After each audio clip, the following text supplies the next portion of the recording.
말씀 묵상 가족 여러분 반갑습니다. 어서 오십시오. 1월 18일 월요일 기드온 이스라엘 자손이 또 여호와의 목전에 악을 행하였으므로 여호와께서 7년 동안 그들을 미디안의 손에 넘겨주시니 사사기 6장 1절의 말씀입니다. 명실상부하게 이스라엘 백성들은 이 기드온과 더불어 이 가나안에 들어와서 그들의 기업의 모든 이 땅을 분배하고 그들은 그 땅을 점령해 나가면서 그들의 위치를 가나안에서 분명하게 자리매김해야 했습니다.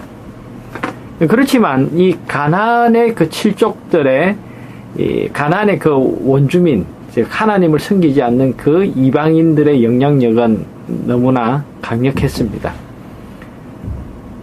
시스라의 그 장군이 지휘하는 이 철병거, 이런 어떤 문화적인 차이, 경제적인 차이, 이런 것들에 그들은 사실 눌려 있었습니다.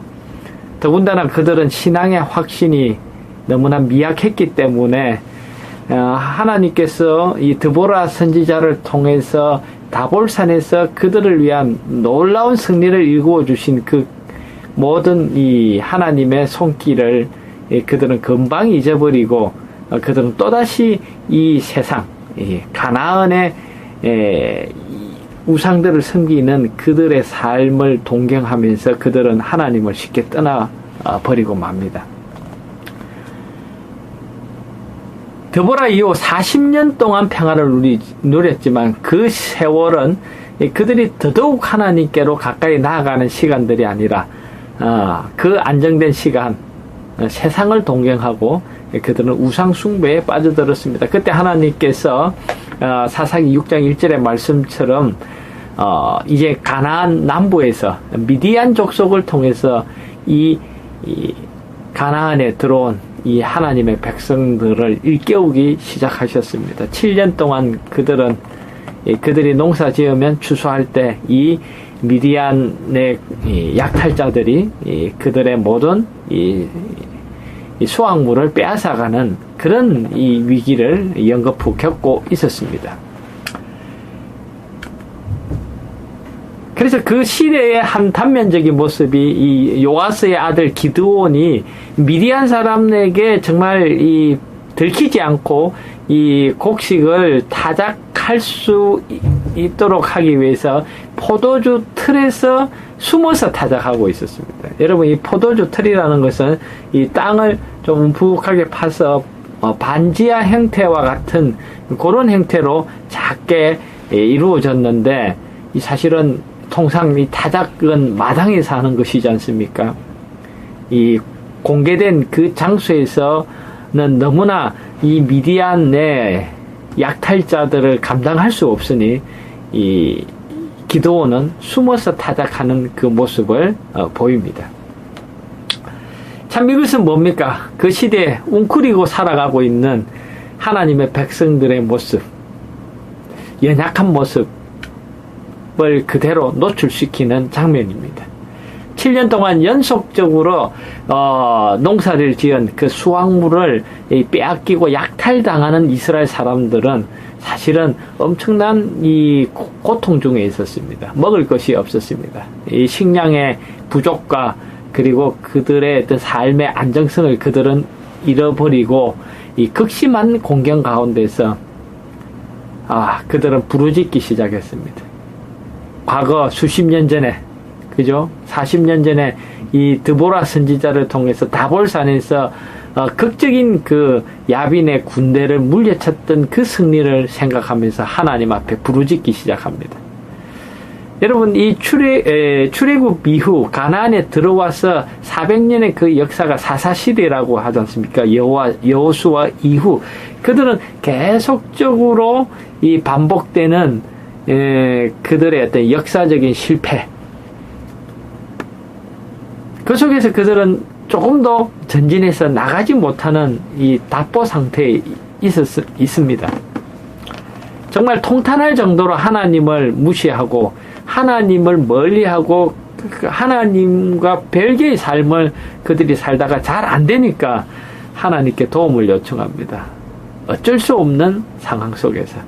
여러분, 그런데 여기서 보면 하나님께서는 참 우리가 생각하는 그 이상으로 하나님은 은혜가 많으시고 자비가 풍성하신 하나님이심을 우리는 확인할 수가 있습니다. 그 정말 배은망덕한 이 이스라엘의 이 탄원을 하나님께서는 듣고 그들의 부르짖음에 응답을 하시는 것입니다. 여러분, 오늘 여기서 우리는 이 복음을 발견합니다. 여러분, 오늘 우리가 매정하고 이기적이고 또 내 궁리 속에서 하나님을 또 도외시하고 하나님을 멀리 경시했던 그런 삶에 우리가 익숙했음에도 불구하고 하나님은 오늘 우리를 위하고 계십니다. 그리고 기꺼이 오늘 우리의 삶의 문제를 해결해 주기를 원하십니다. 그리고 오늘 우리의 연약함과 그리고 우리의 이 부족, 우리의 죄인됨을 하나님께서 긍휼히 여기시고 우리의 상처를 낫게 해 주시고자 원하시고 우리의 허물을 용서하시기를 기뻐하시는 하나님임을 우리는 이 사사기 6장에서 다시 한번 발견하는 것입니다. 하나님께서 그 위축되고 참 두려운 이 삶의 자리에서 운신의 폭이 넓지 못한 그 기도원을 부르십니다. 큰 용사여 라고 부르시면서 기도원을 부르십니다. 그리고 하나님께서는 그가 생각지 못한 이 하나님의 이 계획을 그에게 펼쳐 보이십니다. 그때 기도원은 이렇게 반응합니다. 오 주여, 내가 무엇으로 이스라엘을 구원하리이까? 보소서, 나의 집은 므낫세 중에 극히 약하고 나는 내 아버지 집에서 가장 작은 자니이다.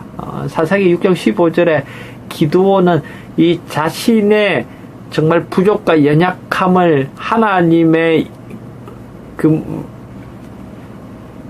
임재 앞에서 고백할 수밖에 없었습니다. 그것이 실제적으로 이스라엘 전체가 처한 이 공경의 상황이었습니다. 기드온이 그에게 대답하여 하되 주여, 내가 무엇으로 이스라엘을 구원하리이까? 보소서, 나의 집은 므낫세 중에 극히 약하고 나는 내 아비 집에서 제일 작은 자니이다. 여호와께서 그에게 이르시되 내가 반드시 너와 함께 하리니 내가 미디안 사람 치기를 한 사람 치듯 하리라. 17절, 기드온이 그에게 대답하되 내가 주께 은혜를 얻었사오면 나와 말씀하신 이가 주 되시는 표징을 내게 보이소서. 사사기 6장 17절에 마침내 기드온은 자기 자신을 바라볼 때 성산이 없는 것을 그는 고백합니다. 그리고 하나님의 그 표정이 필요하다고 그는 기도합니다. 기도는 하나님께서 이 사업을 위해서 이 백성을 미디안의 그 압제로부터 구원하시기 위해서 자기를 부르시고 자기와 함께 하시리라는 보다 더 분명한 증거가 있어야 된다고, 표정이 필요하다라고 하나님께 호소합니다. 여러분, 오늘 우리도 이런 심정으로 기도할 때가 있죠.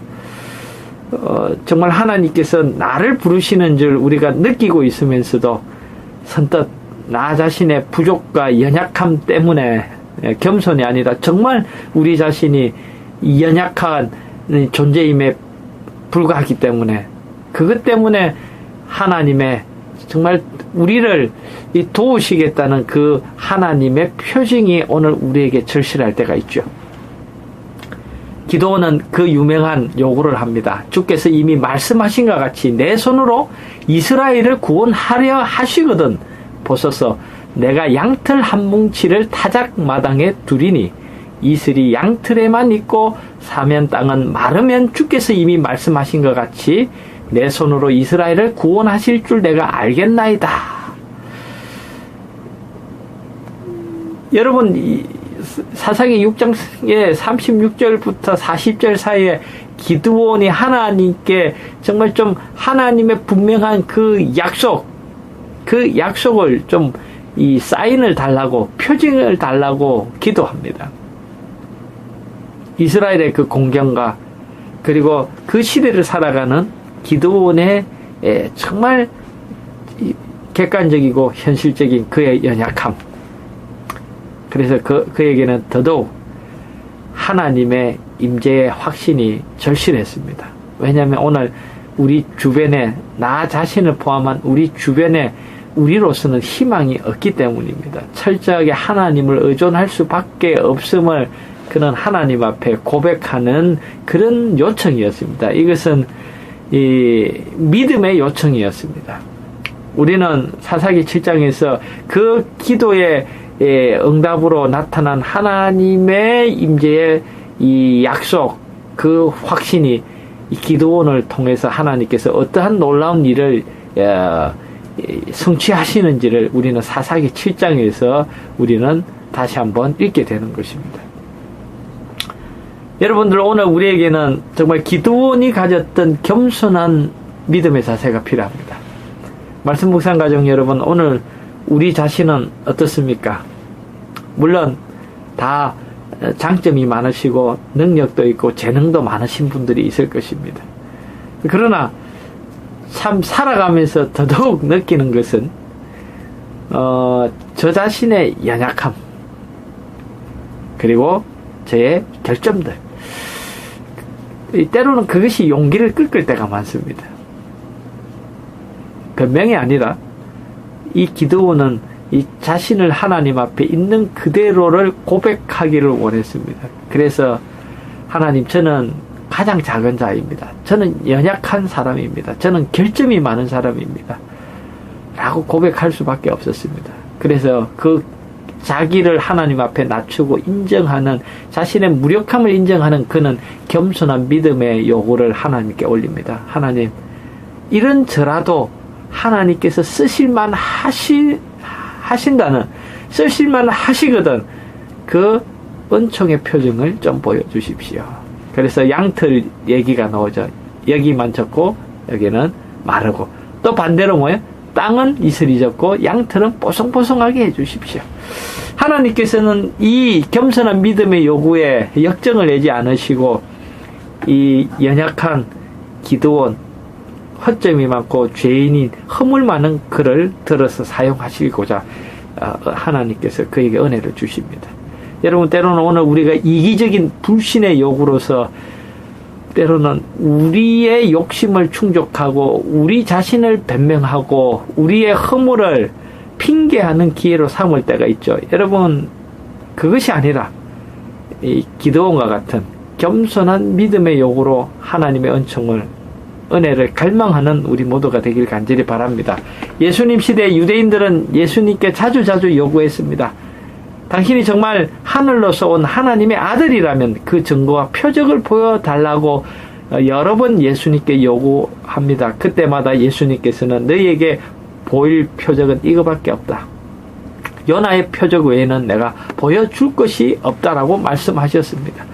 그리고 예수님께서는 그들 속에 이미 하나님의 은혜를 발견하고 하나님의 이 복음을 경험할 수 있는 수많은 이 증거가 이미 주어졌음에도 불구하고 이기심을 추구하고 욕심을 충족시키고 자신의 이 죄인됨을 변명하고 허물을 핑계하려고 하는 그들의 불신과 교만을 책망하시죠. 여러분, 그러나 사사기 6장에서 이 기도원이 하나님께서 함께 해주신다는 확실한 증거를 갈망하는 그 자신의 이 부족과 허물을 인정하는 기도원을 하나님께서는 그를 사용하셨습니다. 연약하고 연약함을 인정하고 하나님 앞에 죄인됨을 고백하는 그의 겸손, 그것을 하나님께서 귀중하게 보셨습니다. 여러분, 오늘 우리가 하나님의 이름으로 뭔가 일하고 활동하고 봉사하는 그 모든 이 현장마다 하나님의 임재와 능력의 증거들이 나타나기를 우리가 늘 기도하기를 간절히 소원합니다. 여러분, 이제 5개 합회 총회가 이제 호남 합회 총회를 끝으로 마쳐지는데요. 여러분, 오늘 우리는 지도자를 세우는 일에 우리는 이런 확신이 필요합니다. 연합회와 총회의 모든 이 사람들을, 지도자를 세우는 일에 사람의 어떤 생각과 이 판단이 작용한 결과라고 생각한다면 우리는 참 불쌍한 사람입니다. 이 모든 결정 위에 하나님께서 친히 지도하셨음을, 개입하셨음을 여러분 마음에 확신하시고 우리 지도자들을 위해서 기도해 주시기를 부탁드립니다. 영감의 교훈에 보면 이런 말씀이 있습니다. 부조와 선지자 553쪽입니다. 하나님이 택하신 지도자. 하나님께서 미디안인을 정복하도록 택하신 지도자는 이스라엘 백성 중에서 높은 지위를 차지한 사람이 아니었다.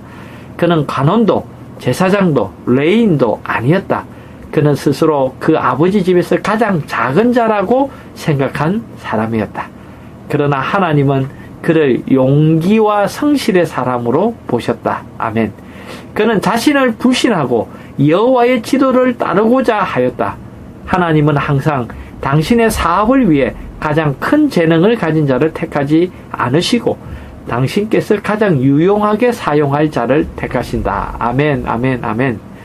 말씀 묵상 가족 여러분, 이 부조와 선지자 553쪽에 있는 이 말씀이 정말 이 마음에 크게 울림을 줍니다. 여러분들은 어떻습니까? 하나님께서 사용하시기에 그렇게 편리하고 그렇게 쓰임 받을 수 있는 준비가 된 사람입니까? 여러분의 삶의 능력의 유무를 떠나서 오늘 우리의 마음가짐이 겸손하게 하나님을 따르고자 하는 마음이 준비되어 있습니까? 여러분, 오늘 어느 시대나 하나님의 그 역사와 일을 경험하기를 원하는 백성들의 고민이 그것이었습니다. 나 자신을 볼 때 내가 형편이 없다는 거. 여러분, 그러나 우리는 예수님, 우리 하나님의 복음, 그분 안에 있는 사랑과 긍휼과 용서하심과 비록 오늘 우리가 형편없는 사람일지라도 우리를 깨어나시고 이런 연약한 우리를 이미 아시고 그럴지라도 사랑하시고 용서하시고 하나님의 아들을 보내시고 우리를 통해 하나님의 일이 드러나기를 기뻐하시는 그 하나님의 선하심을 우리는 좀 뻔뻔스럽게 믿고 의지하여 오늘 우리는 이렇게 또 용기 있게 그렇게 살고 있는 것입니다. 예수가 내게 계시니 시험이 오나 겁없네. 기쁨의 근원 되시는 예수를 위해 삽시다. 말씀 묵상 가족 여러분, 오늘 바울은 이 기드온과 같은 고민을, 그런 발견을, 자기의 형편 없음을, 그리고 그런 우리를 향한 하나님의 복음이 무엇인지를 경험한 사람 중에 한 사람이었습니다. 고린도후서 12장 9절에서 10절, 내게 이르시기를 내 은혜가 내게 족하도다. 이는 내 능력이 약한 데서 온전하여 짐이라 하신지라. 이러므로 도리어 크게 기뻐함으로 나의 여러 약한 것들에 대하여 자랑하리니 이는 그리스도의 능력으로 내게 머물게 하려 함이라. 그러므로 내가 그리스도를 위하여 약한 것들과 능력과 궁핍과 핍박과 곤란을 기뻐하노니 이는 내가 약할 그때에 곧 강함이라. 아멘. 말씀 묵상 가족 여러분, 우리는 기드온의 얘기를 우리는 알고 있습니다. 기드온과 300명의 용사. 말씀 묵상 가족 여러분, 우리는 더 많은 사람이 필요하다고 생각했는데 하나님께서는 300명으로서 이 미디안의 군대를 물리치는 놀라운 역사를 이루십니다. 여러분, 오늘 우리가 연약하고 형편없기 때문에 낙심하는 그런 마음으로 혹시 주저앉아 있습니까? 여러분, 고린도 후서를 읽어보십시오. 사사기 6장과 사사기 7장을 읽어보십시오. 그리고 그 연약한 자 기드온을 통해서 하나님께서 어떤 일을 행하셨는지, 그리고 그 하나님이 우리의 연약함에도 불구하고 우리가 그 하나님을 부를 때 우리를 통해 역사하시는 그 하나님의 이 분명한 이 표징들, 믿음의 증거들을 묵상하시면서 다시 한번 크게 일어나기를 간절히 바랍니다. 여러분, 오늘 우리는 연약하지만 우리 안에서 역사하시고 일을 이루시는 하나님은 능력 많으십니다. 그걸 경험하는 우리 모두가 되길 간절히 바랍니다. 감사합니다.